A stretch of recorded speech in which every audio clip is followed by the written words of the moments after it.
Migrants in East Village struggle to find relief, stuck on endless lines for help. Shivering amid the cold as a storm approached, more than 1,000 migrants lined up outside the East Village's former St. Bridget's School for processing at the reticketing center up there. Most of those lined up for blocks leading to the site hail from Africa. They had spent days camped out waiting for their turn to enter the center in the hope of finding a place to sleep after Mayor Eric Adams limited shelter stays for 30 days for single adult men. We come from Africa where it is hot. Now here it is so cold. Temperatures go down. 43-year-old Amalu Bobo Diallo said from behind a metal barrier as he waited to enter the building. It is not easy. I can't feel my foot. It is so cold. Diallo explained that he traveled from Senegal, leaving behind a wife and children while seeking a better life in the United States with the ultimate goal of bringing his family to the Big Apple since he fears for their safety. In my country, there is no wait. In my country, there is so much violence, political violence, Diallo said. I am not getting work, and if you try to protest, they kill them. If you talk about politics, they arrest you. Despite having spent several days on the street, Diallo says he is thankful for the help from the New York government, yet not all new arrivals feel the same way.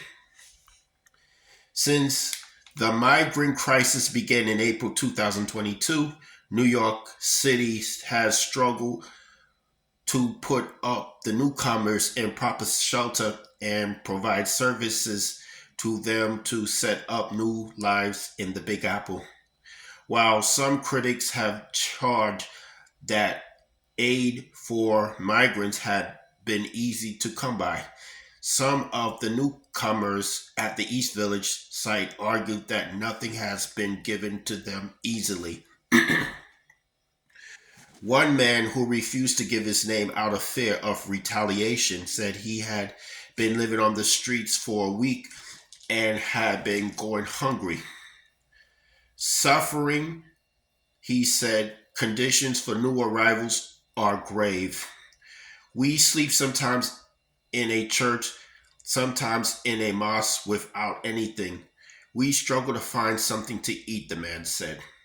Arriving over the border wall in Mexico and have and having been in the country for about 2 months, the man said he is struggling with the cold temperatures and the harsh reality of the current economic climate. Believing he would find a job and a place to stay, he told AM New York Metro that neither of those things have come to fruition. If we have a home, we can find work, but they give us a home just for 1 month, the man said.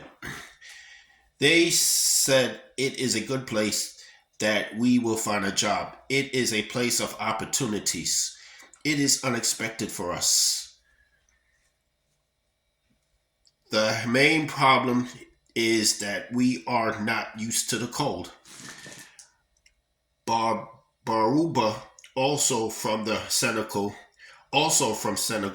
shared that he had been waiting on the streets near Tompkins Square Park for 2 days as he vied for a spot in a local shelter. It's cold, it's cold, very cold, Baruba said repeatedly, shivering. So many people found themselves waiting and hoping for a spot in the shelter system that they slept on the street and in the park, bunched over their meager belongings as others rationed fruit like oranges and apples. This deluge of human suffering is taking is all taking place from Assembly member Harvey Epstein's office. In speaking with AM New York Metro, Epstein criticized the mayor's 30-day rule. This idea of looping this idea of looping people out every 30 days has created a crisis, and 95% of people are still going back into shelter. So the reality is people aren't taking on the option to go someplace else. They're staying here in New York. So we need to have better solutions, Epstein said. We need to talk about better systems. We need to talk about a real plan. And unfortunately, this is not a real plan. That's all I have to say for this video.